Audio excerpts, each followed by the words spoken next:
buồn đo free ao cho bạn chat mà phê bạn á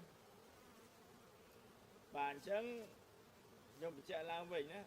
tức em chiếc em để cho nhom pi tức đom cà máu pi để mông video pi cà máu về một bốc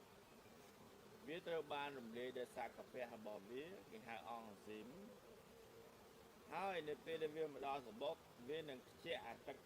ដមផ្កាហ្នឹងទៅឲ្យគ្នាវាមួយទៀតលេបចូលទៅក្នុងពោះវាត្រូវការរំលាយទៀតបាទអញ្ចឹងវារំលាយរហូតទៅដល់ពេលដែលជាស្ករដែលនៅក្នុងទឹកឃ្មុំហ្នឹងคล้ายទៅជាអាហារសម្រេចបាទអាហារសម្រេចហ្នឹងឯងបានវាខ្ជាក់ទៅក្នុងផ្លិតរបស់វាបាទពេលណាដែលវាខ្ជាក់នៅក្នុងផ្លិតរបស់វាคล้ายទៅជាទឹកឃ្មុំហើយវាជាអាហារសម្រាប់កូនរបស់វាមែនទេបើសិនជាវាមានជាស្ករខ្លាំងឬក៏វាធ្វើឲ្យមានបញ្ហាប៉ះពាល់ដល់សុខភាពសូម្បីតែឃ្មុំនោះក៏វាមានបញ្ហាដែរបងប្អូនមិនមែនតែមនុស្សទេ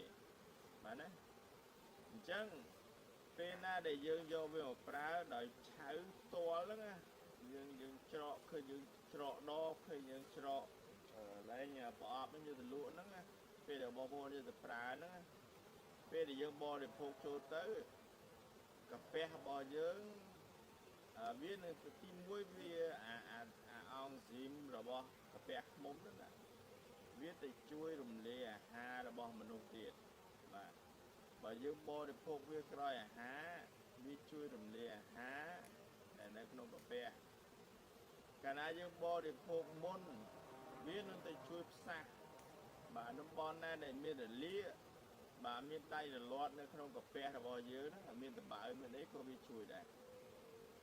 បាទណាអញ្ចឹងការ